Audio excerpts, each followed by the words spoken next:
ඔක්කොටම ආයුබෝවන්. එහෙනම් අද අපිට කතා කරන්න තියෙන පැටර්න් එක තමයි ෂාක් පැටර්න් එක. මෙතන අන්තිමට මාක් කරලා තියෙන ෂාක් පැටර්න් එක. ඒ වුණාට අපිට මේ පැටර්න් ගැන කතා කරනකොට තව එක වීඩියෝ එකක් තියෙනවා. එතනත් තව පැටර්න් දෙකක් ගැන කතා කරනවා. මෙතන මේ පැටර්න් දෙක සඳහන් වෙලා නැහැ. අපි දැන් යන් ෂාක් පැටර්න් එක ගැන කතා කරන්න.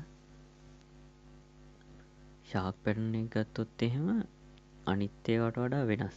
දැන් අනිත් ඒ වගේ මෙහෙම ෂාක් පැටර්න් එලිමෙන්ට්ස් වලට අනිත් ඒ වගේ එලිමෙන්ට්ස් වලට යනකොට මෙතන තිබ්බේ B පොයින්ට් රේෂියෝ එකයි. මෙතන තියෙන්නේ A පොයින්ට් රේෂියෝ එක කියලා. මෙතන තියෙන රූපෙට ගිහිල්ලා බලමු මෙතන තියෙන වෙනස. මෙතන අර ඒ කියන්නේ මෙතන සඳහන් වෙලා තියෙන අකුරුත් පොඩ්ඩක් වෙනස්. අකුරුත් තියෙන්නේ මේ O X A B C කියලා. C කියන එක තමයි පොයින්ට් එක. කලින් කියේ D නේ. මෙතන පොඩ්ඩක් අර අකුරු ටික වෙනස් වෙලා තියෙනවා. මේක වෙනස් පැටර්න් එකක්. ඒ කියන්නේ මේක අර ABCD AB සමානයි CD කියලා එකක් නැහැ. මේකේ වෙනසට තියෙන්නේ මේ B පොයින්ට් එක මෙතන කලින් C පොයින්ට් එක තිබ්බේ මේ X කියන කලින් A කියලා තිබ්බේ අනිත් පැටර්න් වල ඒ X කියන පොයින්ට් එකට යටින්නේ තිබ්බේ හැම වෙලේම C එක. මෙතන මේ B කියලා සඳහන් වෙලා තියෙන එක උඩින් තියෙන්නේ. ඒක තමයි මෙතන තියෙන වෙනස. හරි. අපි දැන් බලමු A පොයින්ට් රේෂියෝ කියන්නේ මෙන්න මේක. මෙන්න මේ මැද පොයින්ට් එක. දැන් මෙතන ඉඳන් මෙන්න මෙතනට. ඒ කියන්නේ O වල ඉඳන් X වලට ෆිබොනාචි රිට්‍රේස්මන්ට් ටූල් එක ඇන්දම මෙන්න මේ A පොයින්ට් එක එන්න ඕනේ 0.382ත් 0.61ත් අතර. හරිද? ඒක තමයි විශේෂයෙන්ම බලන්නේ. ඊට පස්සේ අපි බලනවා XA කියන එක. ඒ කියන්නේ මෙන්න මෙතන මේ XA කියන එක X ඉඳන් A වලට රීට්‍රේස්මන්ට් එකක් යන්නොත් එහෙම මෙන්න මේ B පොයින්ට් එක එන්න ඕනේ 1.13ත් 1.61ත් අතර. අන්න ඕක තමයි තියෙන වෙනස. මෙතන XA කියලා දීලා තියෙන්නේ ඒක. ඒකට මෙතන AB කියලා දීලා තියෙන්නේ මෙන්න මේ A එකයි B එකයි අතර රිට්‍රේස්මන්ට් ටූල් එක ඇන්දට පස්සේ මෙන්න මේ C කියන පොයින්ට් එක.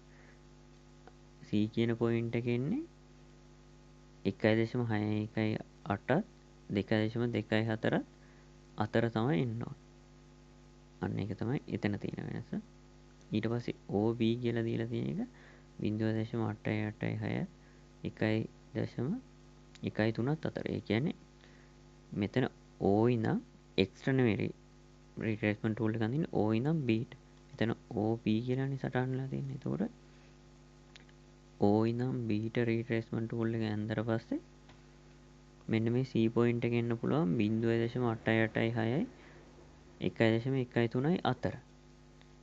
අනිත් පැටර්න් වල එහෙම අතරාගයක් තිබ්බේ නැහැ. මේකේ අතරාගයක් තියෙනවා. ඊට පස්සේ ස්ටොප් ලොස් එක හැම වෙලෙම එන්න ඕනේ 1.13ට යටින්. ඒ කියන්නේ O වලින් නම් B වලට අර විදිහට රීට්‍රේස්මන්ට් ටූල් එක ඇන්දට පස්සේ 1.13ට යටින් තමයි ස්ටොප් ලොස් එක එන්නේ. හරි. අපි දැන් මේක ඇඳලා බලමු chart එකට ගිහිල්ලා.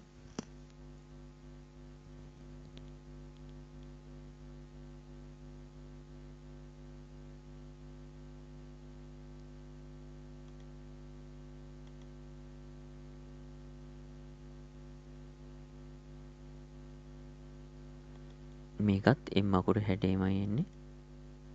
මෙන්න මේ විදිහට. මේකට වඩා උඩින් තියෙනවා. ඔන්න ඔය විදිහට තමයි යන්නේ. අපි දැන් ලෙවල් ටික හරියට මාක් කරගමු.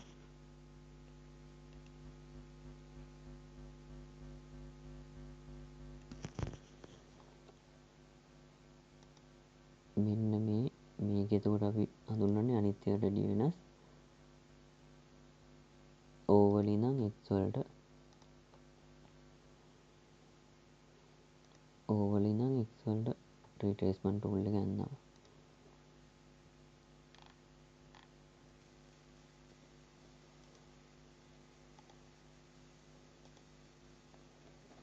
මෙන්න මේ විදිහට ඇඳම මෙන්න මේ A කියන පොයින්ට් එක එන්න පුළුවන් 0.38.2 0.618ත් අතර.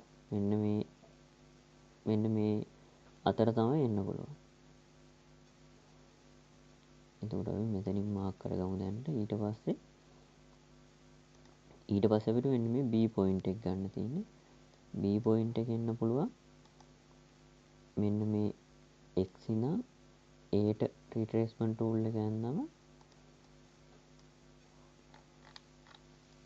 මෙන්න මේ B කියන පොයින්ට් එක එන්න පුළුවන් 1.13යි මෙන්න මේ 1.618යි අතර. මෙන්න මේ අතර පරතරය තමයි මේ B පොයින්ට් එක හැම වෙලෙම තියෙන්නේ. එච්චර ලොකු වෙනසක් නැහැ. ওই විදිහට තමයි තියෙන්න ඕනේ. ඊට පස්සේ අපිට මෙතන C පොයින්ට් එක ගන්න මොකද කරන්නේ? මෙතන O වල ඉඳන් B වලට තමයි රිට්‍රේස්මන්ට් ටූල් එක අඳින්නේ. එතකොට මෙන්න මෙතන C පොයින්ට් එක එන්න ඕනේ 1.0.886යි 1.13යි අතර. මෙන්න මේ අතර තමයි එන්න ඕනේ. ඕක අපි වෙනම මාක් කරගත්තොත් 0.8යි 0.886යි. එතකොට ඒකේ මොන රිට්‍රේස්මන්ට් එකද ගන්නෙ? OB වල රිට්‍රේස්මන්ට් එකෙන් තමයි ඒක එන්නේ. ඕකයි මෙන්න මේ 1.13යි 1.13යි OB අතර තමයි C පොයින්ට් එක එන්නේ. ඊට අමතරව අපි බලන අනිත් ලෙවල් එක තමයි මෙන්න මේ A ඉඳන් B ට රිට්‍රේස්මන්ට් ටූල් එක ඇඳලා පස්සේ එතන ඉඳන් අගයන් විදිහට එන්නේ 1.618යි 2.24යි කියන අගයන් අතර තමයි. දැන් මෙතන ගත්තොත් එහෙම දැන් මේ 1.13යි OB කියන තැනට යටින් තමයි ස්ටොප් ලොස් එක එන්න ඕනේ. ඒක නිසා 2.24 එතනින් අයින් කරන්න පුළුවන්. එතකොට අපි ගන්නේ 1.618 AB රිට්‍රේස්මන්ට් එක. අන්න මේකේ වෙනසකට තියෙන්නේ අර වගේ AB කියලා මොකුත් නැහැ. ඔන්න ඔය විදිහට තමයි සෝන් එක එන්නේ ලෙවල් 3කින්. අනිත් ඒ වගේ HOP එක සාමාන්‍යයෙන් HOP එකත් එක්කනේ මෙතන ලෙවල් 3. අනිත් ඒ වගේ HOP එකත් එක්ක ලෙවල් 4ක් තියෙනවා. එතකොට මේකේ සෝන් එක අපිට මාක් කරගන්න පුළුවන් මෙන්න මේ විදිහට. ඔන්න ඔය විදිහට. එතකොට ඒකේ සෝන් එක ඇඳෙන්නේ ඒක අර මේ වගේ වෙනසක් නැහැ අකුරු වල වෙනසක් ගන්න. ඒ කියන්නේ මේකේ ඒ විදිහට නැහැ. අන්න ওই විදිහට තමයි ෂාක් පැටර්න් එක දෙන්නේ. මේක හැම වෙලෙම මේකට උඩින් තියෙන්නේ. මේ විදිහට තියෙන්නේ එක පැටර්න් එකයි. ෂාක් පැටර්න් එකේ විතරයි.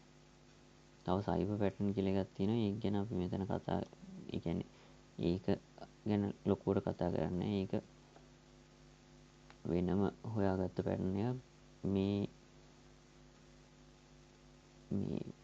මේ රටාව ඇතුලේ මේ පැටර්න් එක තමයි විශේෂයෙන්ම කතා කරන්නේ. අරකේ කොටසුත් මේකට අයිති නිසා ඒක වෙනම කතා කරන්නේ නැහැ. ඒකට ඔන්න ඕක තමයි ෂාක් පැටර්න් එක. අනිත් ඒවාට වැඩිය පොඩි වෙනස්කමක් තියෙනවා.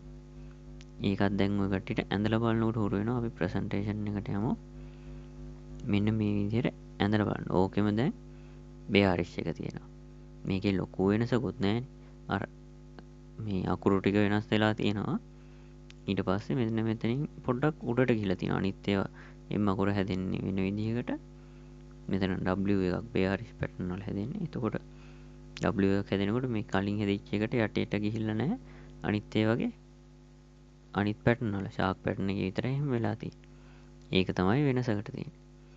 මේ අපි ඇඳපු විදිහට අර පොටෙන්ෂියල් රිවර්සල් සෝන් එකට මාක් වෙන්නේ එතකොට 3යි පොයින්ට් 3යි. අනිත් පැටර්න් වල පොයින්ට් 4ක් මාක් වෙනවා HOP එකත් එක්ක මේ යටම තියෙන ලෙවල් එකත් එක්ක. එතකොට ඕකත් අර පෙයාරිෂ් පැටර්න් එකත් ඇඳලා බලන්න. ඒකේ අර පොඩි වෙනසක් තිබ්බ එක තමයි වෙනසකට තියෙන්නේ. ඒකත් ඔය කට්ටියට ප්‍රැක්ටිකල් කරද්දි හරියනවා. එහෙනම් අපිට තව පැටර්න් දෙකක් කතා කරන්න තියෙනවා. එකක් 50 පැටර්න් කියලා එකක්. අනිත් එක හෙඩ් ඇන්ඩ් ෂෝල්ඩර්. ඒ කියන්නේ harmonic head and shoulder pattern එකක් තියෙනවා. මේ දෙක තමයි ආයෙ කතා කරන්න තියෙන්නේ. මේ දෙක අපි ඊළඟ වීඩියෝ එකෙන් කතා කරමු. එතකොට පැටර්න් ඉවරයි ඒක කතා කරාම. හරි එහෙනම් මේ වීඩියෝ මෙතනින් ඉවර කරනවා. ඔක්කොටම ස්තුතියි.